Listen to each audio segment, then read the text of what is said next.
Hello student, class 8 maths की chapter number 3 की exercise 3.3 से क्वेश्चन नंबर 3 सॉल्व करेंगे। क्वेश्चन नंबर 3 है, can a quadrilateral ABCD be a parallelogram if. आपको यहाँ पर कंडीशन दी गई है और ये बताना है कि एक क्वाड्रिलेटरल जो है वो पैरेललोग्राम हो सकता है कि नहीं, है ना। और कंडीशन ये अप्लाई करनी है, इसके थ्रू बताना है कि ये एक पैरेललोग्राम हो सकता है कि नहीं। ठीक है, तो सबसे पहली बात तो क्वाड्रिलेटरल किसे कहते हैं, जिसकी 4 साइड्स होती हैं, है ना। तो क्वाड्रिलेटरल ABCD बोल रहे हैं और पहला क्वेश्चन नंबर फर्स्ट क्या है, angle D plus angle B is equal to 180 degree. मतलब कि एंगल डी और बी का सम कितना है, 180 डिग्री। तो यहाँ पर हम एक क्वाड्रिलेटरल बना लेते हैं। ये हमने क्वाड्रिलेटरल बनाया जिसे हम नाम दे देंगे एंगल ए, बी, सी और डी।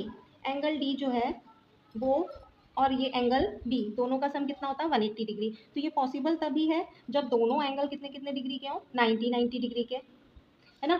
90 डिग्री के अगर ये होंगे एंगल, तो ये इन दोनों का सम क्या होगा, 180 डिग्री होगा और ये एक पैरेललोग्राम कहलाएंगे। लेकिन अगर क्वाड्रिलेटरल कोई ऐसा है कि जिसका सम सम तो 180, जैसे एक एंगल ये ए, बी, सी एंड डी, तो एक एंगल अगर 120 डिग्री है और दूसरा एंगल अगर 60 डिग्री है, तो इन दोनों का सम भी क्या होगा, 180 डिग्री ही होगा। सम तो दोनों एंगल का, जो ऑपोजिट एंगल हैं उनका सम तो 180 डिग्री आ जाएगा। बट ये जो क्वाड्रिलेटरल है वो पैरेललोग्राम नहीं होगा। क्यों नहीं होगा, क्योंकि पैरेललोग्राम की प्रॉपर्टी में एक प्रॉपर्टी ये भी होती है कि ऑपोजिट एंगल जो होते हैं वो सेम होते हैं। ये तो सेम नहीं है ना। तो कंडीशन क्या पूछ रहे हैं कि दोनों का सम 180 डिग्री हो सकता है, तो हो भी सकता है और नहीं भी हो सकता है।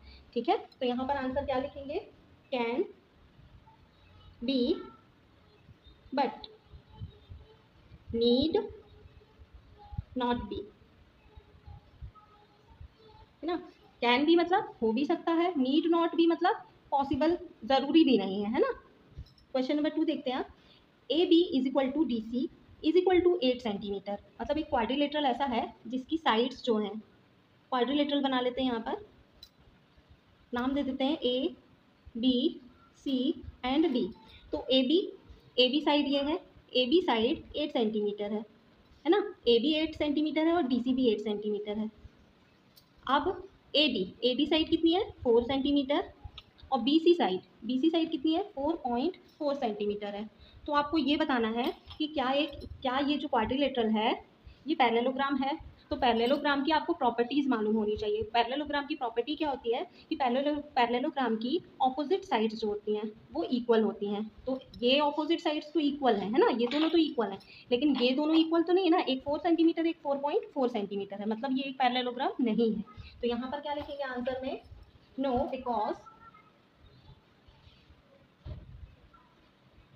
because in a parallelogram,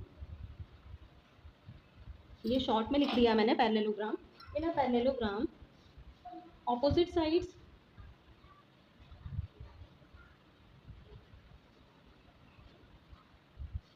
are equal,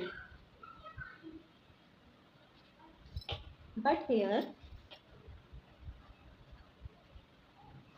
A B, ये जो ए बी है वो इक्वल नहीं है किसके, बी सी के।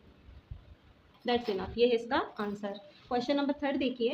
Angle A is equal to 70 degree है and angle C is equal to 65 degree है। अब आपको बताना है कि क्या ये एक पैरेललोग्राम होगा। तो सबसे पहले तो एक पैरेललोग्राम ड्रॉ कर लेते हैं, एक क्वाड्रिलेटरल ड्रॉ कर लेते हैं, A, B, C and D. अब एंगल ए कितना है, 70 डिग्री और एंगल सी तो ये ऑपोजिट एंगल है, 65 डिग्री। तो देखिए यहाँ पर क्या है, ऑपोजिट एंगल सेम नहीं है ना। तो हम क्या लिख देंगे, पैरेललोग्राम की तो प्रॉपर्टी यही होती है कि ऑपोजिट एंगल सेम होते हैं। इसका मतलब यही है कि ये एक पैरेलल क्वाड्रिलेटरल तो है लेकिन पैरेललोग्राम नहीं है, क्योंकि इसके ऑपोजिट एंगल सेम नहीं है। तो क्या लिखेंगे, no, because in a parallelogram opposite sides नहीं एंगल, है ना, opposite angles are equal, but here angle A not is equal to angle C. Angle A और एंगल सी इक्वल नहीं है। ठीक है, ये है आपका आंसर।